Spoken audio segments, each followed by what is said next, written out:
आज की वीडियो में मैं आपको यूकैरियोटिक प्रोटीन सिंथेसिस बताऊंगी। यूकैरियोटिक प्रोटीन सिंथेसिस में प्रोकैरियोट से कैसे डिफर है। प्रोकैरियोट्स में एमआरएनए जो है साइटोप्लाज्म में ही ट्रांसक्रिप्शन होता है, देन वहीं ट्रांसलेशन हो जाता है और ये कपल्ड होता है। ट्रांसक्रिप्शन ट्रांसलेशन जो है कपल्ड होता है, जबकि यूकैरियोट्स में क्या होता है, ट्रांसक्रिप्शन न्यूक्लियस में होता है, डीएनए से एमआरएनए बनता है।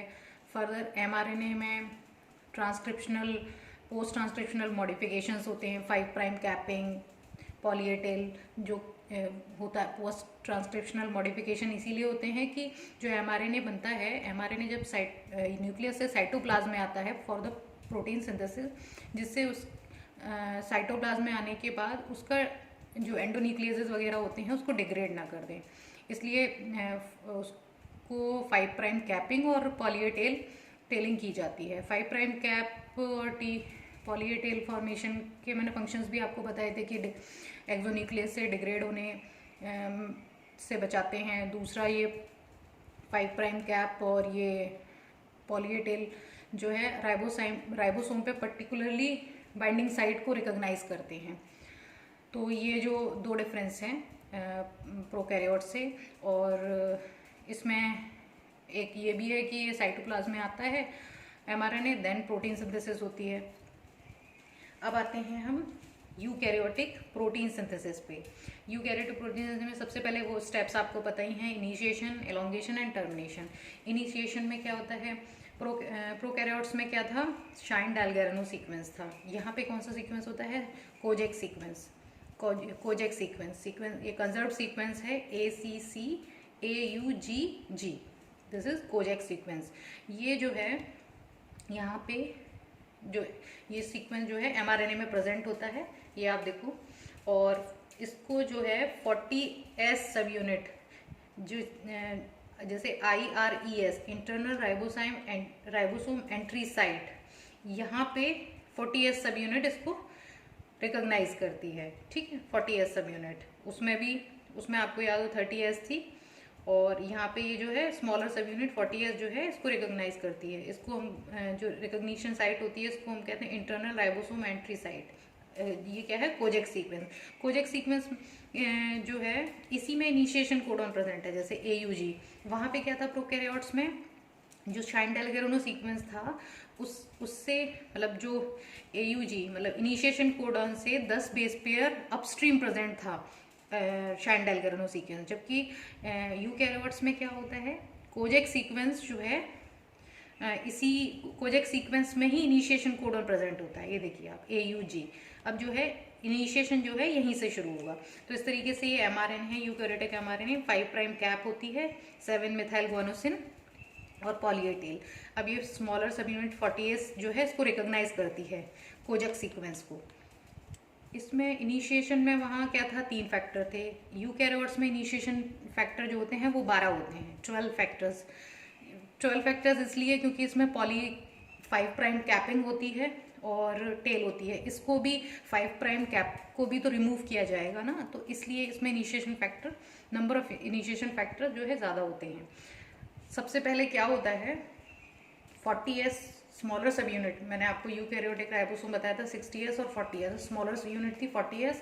इसको जो है EIF3, यूकैरियोटिक इनिशिएशन फैक्टर 3, ये है, ये इनिशिएशन फैक्टर 3 और initiation factor 2 plus GTP plus tRNA, ये टर्नरी कॉम्प्लेक्स मिलके 43S RNA बना लेता है, ठीक है। This is 43S RNA। इसमें एलोंगेशन फैक्टर 2, 3 ये रिकॉग्नाइज करता है, और GTP एनर्जी रिक्वायर्ड होती है, और tRNA मिथ्योनिन वाला, AUG कोड फॉर मिथ्योनिन, ठीक है। अब ये कॉम्प्लेक्स जो होता है ये पहले फॉर्मेशन हो जाता है। This complex formation is independent of presence of mRNA की प्रेजेंस इसके लिए रिक्वायर्ड नहीं है, इंडिपेंडेंट होता है। इंडिपेंडेंटली ये 43S कॉम्प्लेक्स बन गया। इसके बाद इनिशिएशन फैक्टर 2, 3 हो गए। ऐसे ही initiation factor 1, 1A, initiation factor 2 and 3, initiation factor 4, 4A, 4B, 4E, 4G, 4F। ऐसे ही इनिशिएशन फैक्टर F5, और इनिशिएशन फैक्टर 5 या 5A भी कहते हैं, और इनिशिएशन फैक्टर 5B। इस तरीके से ये 12 इनिशिएशन फैक्टर होते हैं जिनके डिफरेंट डिफरेंट फंक्शन होते हैं। तो इस तरीके से 43S तो ये टर्नरी कॉम्प्लेक्स इससे बाइंड होके 43S बना लिया। अब क्या होगा, जो इनिशिएशन फैक्टर 4F है ये mRNA से बाइंड करेगा, जो साइटोप्लाज्म में आया है न्यूक्लियस से, उससे बाइंड करेगा इनिशिएशन फैक्टर 4F।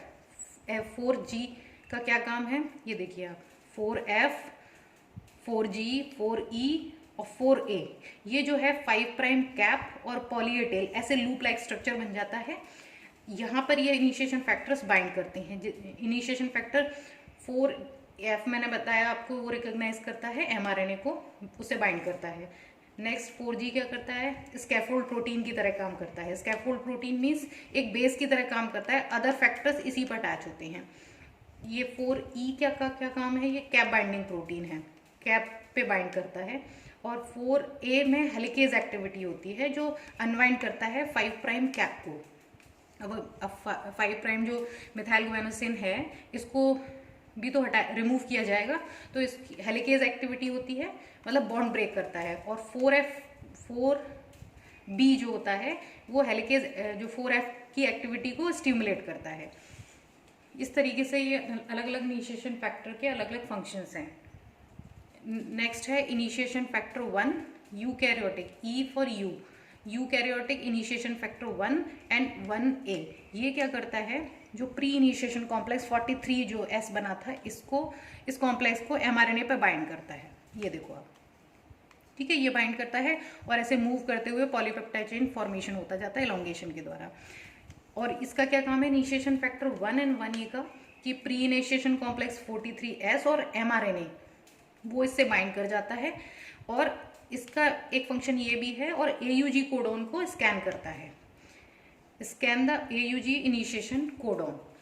नेक्स्ट क्या है, इनिशिएशन फैक्टर 5 या 5A, ये GTPase एक्टिविटी होती है। ये जो है इनिशिएशन फैक्टर 2 और 3 जो यहाँ बाइंड हुए थे इनको रिमूव कर देता है और GDP को रिमूव कर देता है। और इनिशिएशन फैक्टर 5B जो है कि लास्ट में ये 5B जो है 6S 60S लार्जर सब यूनिट होती है वो आके बाइंड करती है, उसमें ये असिस्ट करता है। ये वाला initiation factor 5B join the 60S सब यूनिट कॉम्प्लेक्स, ठीक है। तो इस तरीके से सारे इनिशिएशन फैक्टर हो गए। और ये इनिशिएशन फैक्टर 2B, इस 2 था यहाँ पे था 43 इनिशिएशन कॉम्प्लेक्स में हेल्प कर रहा था। 2B भी होता है, ये जो होता है ये GEF ग्वेनिसिन एक्सचेंज फैक्टर, मतलब GDP replace by the GTP। GTP change होता है GDP में, GDP चेंज होता है इनऑर्गेनिक फॉस्फेट द्वारा GTP में। तो ये एक ग्वेनिसिन एक्सचेंज फैक्टर की तरह काम करता है। तो इस तरीके से ये इनिशिएशन जो है स्टार्ट हो जाता है, ये कैपिंग रिमूव हो जाती है, ये रिमूव हो जाता है, और ये कॉम्प्लेक्स 40S और 60S राइबोसोम्स यूनिट जो है अटैच हो जाती हैं। इसमें भी सेम है प्रोकैरियोट्स की तरह, जैसे उसमें भी A, P और A साइट थे, सेम वही इसमें मूवमेंट होता है जो मैंने आपको प्रोकैरियोट्स में बताया था कि tRNA पहले P पर आएगा, P से A पर बॉन्ड फॉर्मेशन हो जाएगा। इसमें क्या है इलोंगेशन में, अब आते हैं इलोंगेशन। इलोंगेशन में क्या होता है, इनिशिएशन तो हो गया और वहाँ पेप्टाइड बॉन्ड फॉर्मेशन 23S सब यूनिट कर रही थी, राइबोजाइम जो कैटालिटिक एक्टिविटी 23S सब यूनिट में हो रही थी। यहाँ पे लार्जर सब यूनिट कौन सी होती है 60 में कौन सी 28S जो होती है वो कैटालिटिक फंक्शन शो करती है और वो पेप्टाइड बॉन्ड फॉर्मेशन करती है।